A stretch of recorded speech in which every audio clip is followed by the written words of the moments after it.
Where? Can you see her, Owen? Hi, love. How are you? You all right? I see her, Owen. Yeah, good. Just listening on this phone. Okay.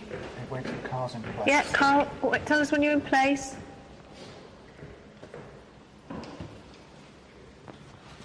Okay. There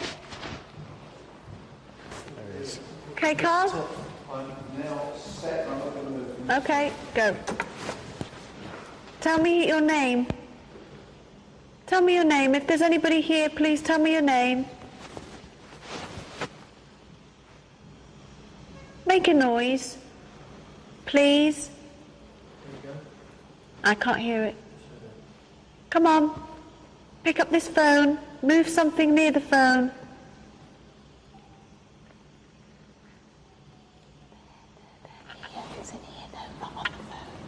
You get that, David? Come on. Do the same thing, but down this telephone. Please. Come on. Say who you are. Who I am? Yeah, because you're on the phone. Hello. My name's Yvette. I'd like to speak to somebody, please. Can you pick up the phone? Pick up the phone. Say your name. Right, you, Carl. That was me moving, sorry. Say your name. Movement. Another movement. Right, there's definitely movement in number 2, Okay. which is the stacks. Let me just play that back. What I want to do is... I was going to say, so I don't want to speak up, but I've literally just heard a deep breath and then a Jonathan. Again? It's right, but it's loud up here. Right, okay, so we need to record that voice. David, why don't you go up there with Carl, I'll stay where I am, call out and see if we can pick up that word. From that's been really helpful to me because, and all of us, for me, I think, I've not even been to the stacks. Yeah. I think there's more activity, sound-wise, movement in number 2, which is the stacks. Shall I just play that part, that last bit again, where you got the movement in the stacks? No, I want to do this now because it's exactly the same as the first time. Right, You know okay, that same it's the sound. same, it's exactly the same noise. You ready, Carl? All right, everybody stand still. We're ready. If there's anybody here, please tell us your name. We've got lots of knocking up here. Can hear it and the whistle. And again, then. In fact, you must have heard that. I didn't hear Jonathan, but I heard noises. The glass breathing. No one say a word now. If your name is Jonathan, say your name now.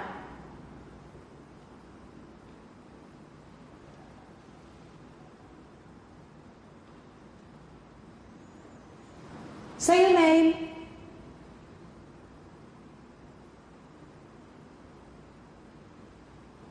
If there is anybody here, any spirit people here now in this place, say your name. There you go. I heard something. There you go. But I can't make out what it was. It was quiet. Did you hear it, David? I didn't hear it, no. I heard it. I actually heard the you know, for Jonathan, I heard the 3. I can't.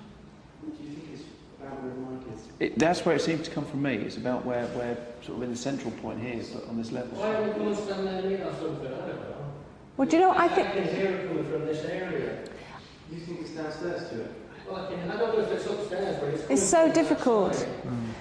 Do you know what I think we should do? Because we could stay here all night. Guys, Stuart, what we think we should do is I think we should move now into a different area. Let's go into the stacks area. Brilliant. Yeah, and do something there. I know we could stay here all night, but I think whatever's with us will stay with us and want to communicate. So let's do that. Let's move to the stacks area. Do you think it's worthwhile here to take that phone off the hook Yes. and to leave the recorder running? Go for it. I think it's a good idea. yeah. Unless Kieran thinks otherwise, I think it's a good No, idea. that's fine. I don't know how much time we have. Oh, we have loads. We have loads. Go. Let's do it. Okay. Come on then, Billy. Who's Jonathan? I'm just going to say, there's a Methodist, quite a well-spoken man, American accent, and he said that Jonathan was his brother. Now, the reason I never spoke earlier, because his name is Henry Roberts, Oh. and Henry is my middle name. and I was a bit loath to give that. But his name is Henry Roberts, and he did a lot of studying here for his work as a Methodist preacher. He was either very famous or very infamous, one or the other. But so And Jonathan is his brother. and they used to come here together. And I think they're quite significant to this building. Are you coming down? And the team is relocating just as another name emerges. Here in the studio, Brian Shepherd has come up with the surname Bloom, and the sense that somebody may have died gasping for breath. Leslie Smith, Fred Batt, they're working on those names. We want to hear from you during this break. Please, please, please keep in touch and keep watching those webcams. More after this.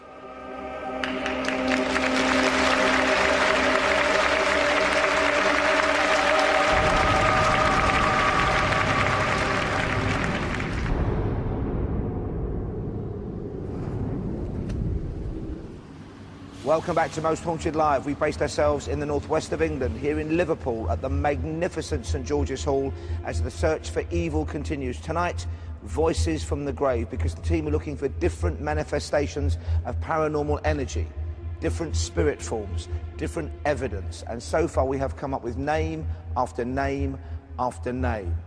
Now's the time for us to call upon the expertise of our historian Leslie Smith and our master of the dark arts and demonology, Fred Batt, to try and put some flesh on the bones of those names. Leslie, starting with you first, if we will. Very quickly, it's only just come through. An American accent, a Methodist minister, and the name Henry Roberts. Yes, we're working on that fast at the moment. It wasn't uncommon during the battle against slavery to have people come over, we know for a fact, and give speeches. And so we're looking that through. It seems very likely, particularly those places that are key to do with slavery, which we know that Liverpool was. So that seems quite likely. We've also got Henry Roberts and his brother Jonathan, and the thought of having a brother Jonathan is very scary indeed. Yes, on so the phone. tread carefully on that one. Can I also say that Shaw's Rise is something that's interesting to us, because Shaw's Rise is actually the name Shaw. Now that's the name that Brian Shepherd got here in the studio, but he has visited the library.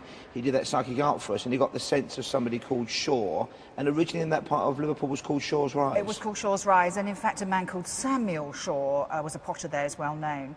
But we got the name David Shaw, of course, so Shaw's quite a common name. Look, we can't be pushing bits of jigsaw puzzling when they don't fit. You know, we're sort of grasping away. But these names are coming, and sometimes we do get them locked in properly. Now the other name that Brian got was Bloom, and he got the sense via that telephone conversation that was having, that somebody who was gasping for breath, gasping to stay alive, and who suffocated. The surname was Bloom. We're very happy with that one.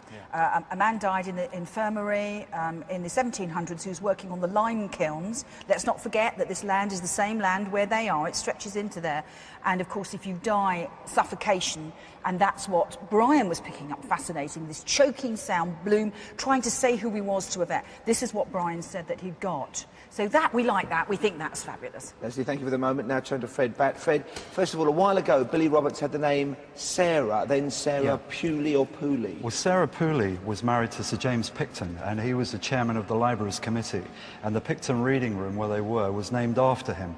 And in fact, the circular structure there that you saw earlier on, that was nicknamed Picton's gasometer because it looked like one because of the shape of it. And although it was the first public building in Liverpool to be lit by electric light, they called it that. Strange. Now, they're using technology to try and record these voices from the grave, but it's also slightly older-looking technology, objects from the past. How important is that, Fred? Well, one of the strangest things is that haunting style where an object's haunted. Most haunts have a ghost at the centre, but when dealing with objects that are haunted, the question must be, how are the objects haunted? They were never alive, they're void of any soul, and some objects are spirit associated, meaning the ghost of a past owner. Other objects leave no clue to their curse and appear to have a life of their own. So we're dealing with a different kind of haunting there, with no ghost involved as such. Lovely. Well, thank you guys for the moment. If you can keep looking and researching that name, Henry Roberts and the brother Jonathan Roberts, possibly American, and maybe a Methodist minister, we'd appreciate it. For the moment, though, thank you very much, Leslie and Fred. Let's turn now to you guys, you people at home. You are our eyes and ears. You have given us fantastic information and guided the vigils and the investigations over the last 3 nights. Let's get more from you right now via Julian Clegg and Interactive. Julian. Thank you very much indeed, Paul. I can do the webcams in a moment because obviously they're heading to the Picton Stack, and that is proving to be one of the most popular places tonight for sightings. So very importantly, you want the team together. That's what it's all about. You get in touch with us, we pass it on to the team. The Picton Stacks have more sightings, more sounds heard, interestingly, than anywhere else. So we'll do that in just a few moments.